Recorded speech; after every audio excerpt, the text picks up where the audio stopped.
Hello दोस्त, horror story में आपका स्वागत है। नमस्ते, मेरा नाम विनोद है और मैं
मारी और कहा, यही बैठकर खाना थोड़ा सा पीकर आराम कर ले चलते हैं। फिर विवेक ने, दिनेश ने आए और हम चारों बैठकर अपना खाना खा रहे थे। इधर उधर की बातें भी कर रहे थे, मजाक मस्ती कर रहे थे।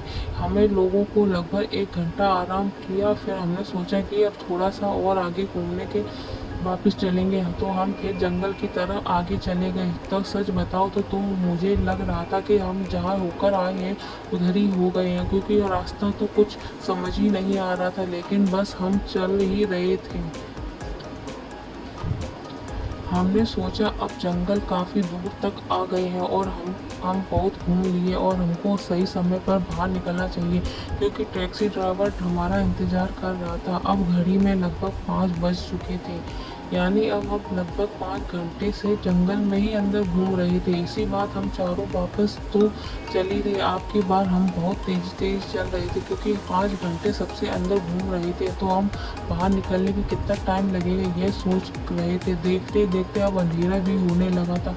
जंगल अंधेरे में बहुत भयानक लग रहा था। कितना खूबसूरत जंगल दिन में दिखाई दे रहा था, उतना ही डरावना खतरनाक और अंधेरे में दिख रहा था। और था जंगल में जब चारों तरफ बहुत भयानक किस्से की आवाज़ आने लगी तो शुरू हो गई, तो तभी मैं घड़ी में टाइम देखा तो लगभग 7 बज गए थे।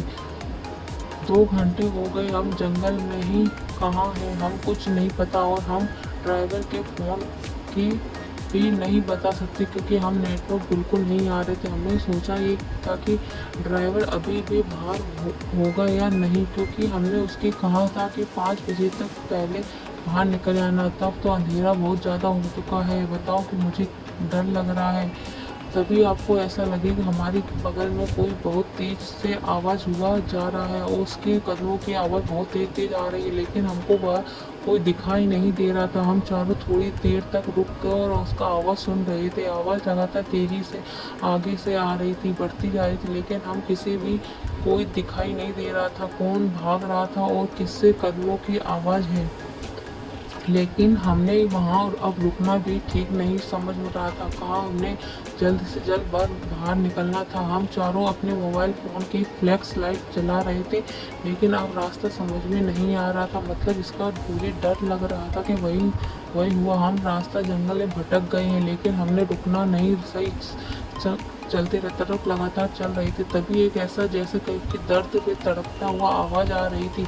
ऐसा लग रहा था जैसे जंगल में कोई बहुत तेज तेज चीख रहा है, या ऐसा लग रहा था जैसे आवाज़ अब बढ़ती ही जा रही है। हमारा नाम लेकर कहीं विनोद मुझे तो नहीं छोड़ के जा रहा है, विनेश अनिरुद्ध मुझे भी तो ले चलो। ऐसी आवाज़ सुनकर हमारा खून अब जम चुका था। लेकिन हमने अब इस आवाज़ को पहचानने के लिए, क्योंकि आवाज़ तो विनोद की विवेक, लेकिन ये कैसे हो सकता है क्योंकि विवेक तो हमारे साथ ही था। इसलिए हमने चारों तरफ पूरी स्थिति में से लेकर उसी आवाज़ को ढूंढा और तड़पने की चीख बढ़ती जा रही थी। बार बार हमारे नाम लेकर कहीं कह रही थी कि अरे मुझे छोड़कर क्यों जा रही हो। मानो ऐसा लग रहा था कि कोई किसी जान की भीख मांग रहा हो। रो रो कर तड़प तड़प कर ऐसा लग रहा था कोई बहुत ज़्यादा दर्द में हो।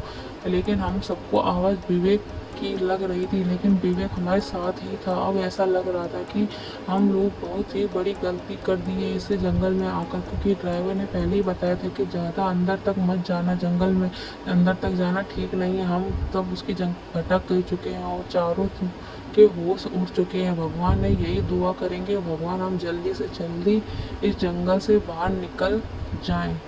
अब हम सोच रहे थे कि अब बिना रुके भागने रहने के से बाद हम आगे की ओर दौड़ना शुरू कर दिए। तो हम कह कर कल बाहर से हम चारों पूरी रफ्तार से भाग रहे थे।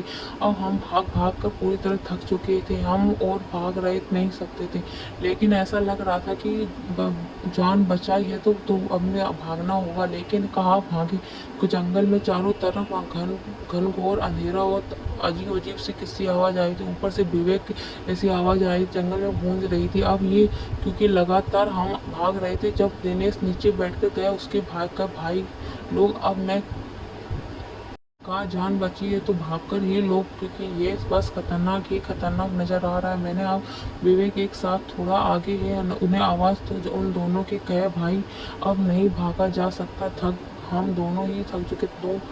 तो हम सब एक साथ ही उसी घनघोर अंधेरे में अपनी फ्लैश लाइट जला के बैठ गए थे। लेकिन तभी ऐसा लगा हमारे सामने एक बड़े पेड़ के कोई चीज़ बड़ी तेज़ी से नीचे गिर रही है और उसकी आवाज़ बड़ी ज़ोर से सुनाई दे रही है। उसी चीज़ की दिनेश ने लाइट मारी तो दिनेश ने तीनों होश उड़ गई और मानो हमारी धड़कनें रुक जाती, क्योंकि तभी हम विवेक की रोते और खाती हुई आवाज़ सुनाई दे रही थी।